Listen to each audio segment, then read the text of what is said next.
Eu nasci na cidade de Tuiutaba, no Triângulo Mineiro, em 1942. E fui educado até o final do chamado curso ginasial, portanto as primeiras 8 séries tradicionais na cidade de Tuiutaba.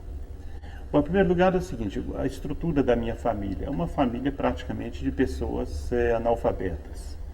Quer dizer, o meu pai sempre me dizia que havia frequentado 45 dias de escola.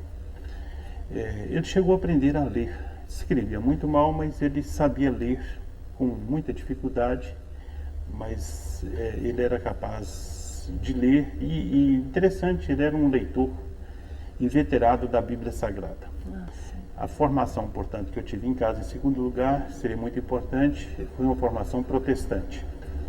Mas tinha um segundo aspecto que foi muito importante nessa minha formação, que era o fato de que a minha avó era analfabeta e gostava muito de ouvir leituras da Bíblia.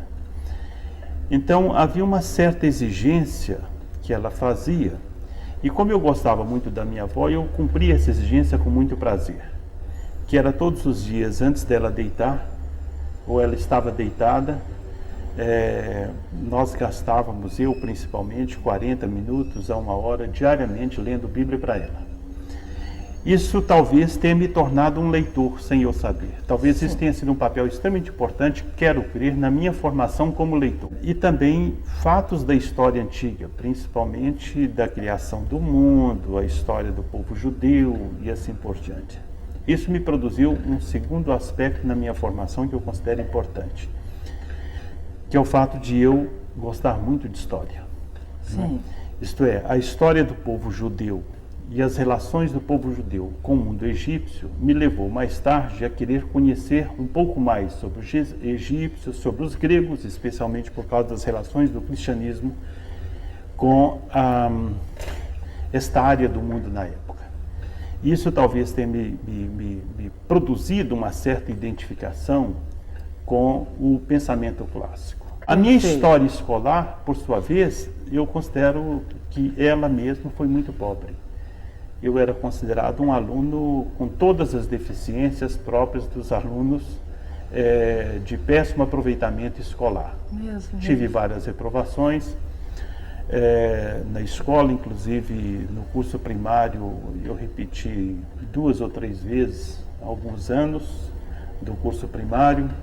No curso ginasial eu não passei nenhuma vez, não me lembro de ter passado nenhuma vez sem recuperação, naquele momento chamava segunda época. Segunda época. Especialmente em matemática e ciências. Aos trancos e barrancos eu consegui terminar o curso ginasial. Uma certa ilusão na minha cabeça naquele momento me dizia que eu deveria fazer medicina. Aí eu mudei de cidade aos 16 anos. Logo que eu completei 16 anos, eu saí, fui para Uberaba, na expectativa de fazer um curso científico e seguir medicina. Entretanto, eu não consegui sucesso no curso científico. Isto é, eu fui reprovado 3 vezes no colegial porque eu não conseguia aprender ciências, matemática, e tinha uma enorme dificuldade para esse aprendizado. E formei, inclusive, uma certa autoconsciência, estimulada pelo sistema escolar, de que eu era um aluno deficiente, que eu tinha uma enorme deficiência mental e intelectual. Isso me acompanhou durante muitos anos na minha vida. Até que, num momento bastante curioso da minha vida, eu me deparei com um livro de filosofia, o Assim Falava Zaratustra, do Nietzsche. Comecei a ler o Assim Falava Zaratustra e isto mudou radicalmente a história da minha vida. E isso me colocou, portanto, numa outra direção, a direção da formação intelectual. E naquele momento eu comecei a participar de movimentos ligados aos estudantes secundários e entrei no movimento de luta política a favor das reformas de base encampadas naquele momento por João Goulart. Passei a participar do movimento político. Isso me levou a leituras de alguns pensadores ligados ao marxismo e outros antimarxistas. Isso foi formando, portanto, um outro universo na minha formação intelectual. Aquela minha formação religiosa inicial, que me havia colocado em contato com a cultura egípcia, a cultura judaica, me levou a perscrutar um pouco mais sobre os egípcios, sobre os judeus, sobre os gregos, sobre os caldeus, sobre os babilônicos, sobre os romanos. Isso me colocou também em contato com a literatura naquele momento e a filosofia naquele momento. Bom, você pode perceber que isso encaminhou a minha perspectiva para um curso de filosofia. Né? E isso me levou a fazer o vestibular na Universidade de São Paulo. E foi talvez a minha primeira grande surpresa em relação à minha formação, porque eu não tinha recursos financeiros para frequentar um cursinho, não havia feito um curso clássico, havia feito um curso científico muito mal feito, não havia feito um curso clássico, queria enfrentar um dos vestibulares mais difíceis naquele momento na Universidade de São Paulo, que era a Universidade de Filosofia, que era o vestibular de filosofia, em que havia mais ou menos 10 candidatos por vaga, e eu fui aprovado de uma maneira bastante singular. Eu não sei se eu fui bem sucedido nas questões chamadas mais objetivas em relação à filosofia, mas eu me saí muito bem nas entrevistas. Por quê? O que se avaliava naquele momento não era o conteúdo, não era a quantidade de informações que você tinha sobre a filosofia, mas qual era realmente o seu potencial para se tornar um filósofo. Sim. Isso era que se dizia naquele momento. E com isto, possivelmente, esta minha ampla formação intelectual possibilitou que eu fosse bem sucedido naquele momento do vestibular.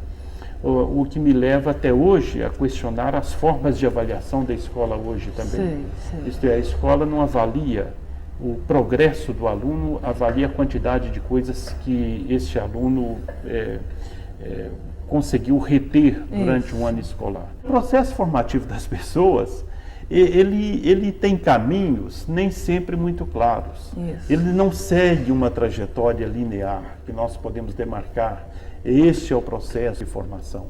Na realidade, os educadores devem compreender que o processo de formação é uma rede de relações, inclusive cheia de contradições.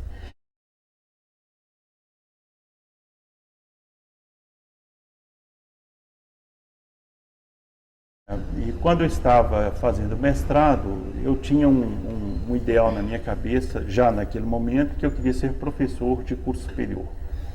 E trabalhei em São Paulo de datilógrafo, trabalhei em escritórios, trabalhei em departamento de pessoal, de empresas, mas eu tinha, a minha vontade era me tornar um professor universitário.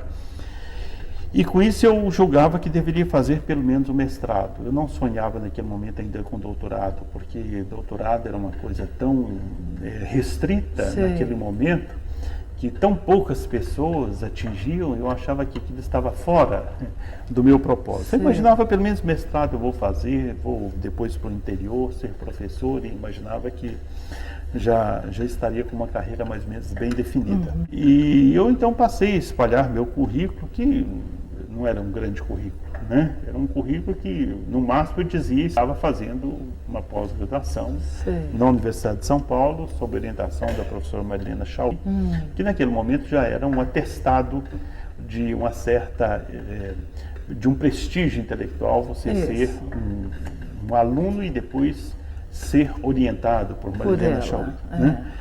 Piracicaba estava instituindo o centro, não era ainda a universidade, era um instituto, chamava-se Instituto Educacional Piracicabano, Faculdades Integradas. Estavam constituindo naquele semestre, tinha sido autorizado o funcionamento de várias faculdades. Eu estava já com o meu doutorado encaminhado, quando já estava para terminar o doutorado em 1978, quando eu recebi um convite através de um colega para que eu viesse a Belo Horizonte, porque aqui na UFMG, na Universidade Federal de Minas Gerais, estavam reformulando o programa de pós-graduação e queriam contratar professores. Naquele momento era contratado como colaborador, porque o professor era o professor eventual, né? E havia uma chance de, mais tarde, fazer um concurso e me tornar professor efetivo. Juntamente com o professor Jamil Cury, nós dois fomos convidados. Viemos aqui examinar os termos do convite e julgamos que valeria a pena investir, até porque eu avaliei naquele momento que era a chance de realmente me profissionalizar, entrar numa universidade federal, por exemplo. Fui professor colaborador em 78, 79 e no ano de 1980 abri um concurso na universidade e, tendo já meu doutorado, eu me candidatei para uma vaga de professor adjunto, fui aprovado e, portanto, a partir dessa data eu fui efetivado e concursado como professor adjunto. Em 1991 eu fui com 1991 para o titular, aí eu me tornei professor titular desde então.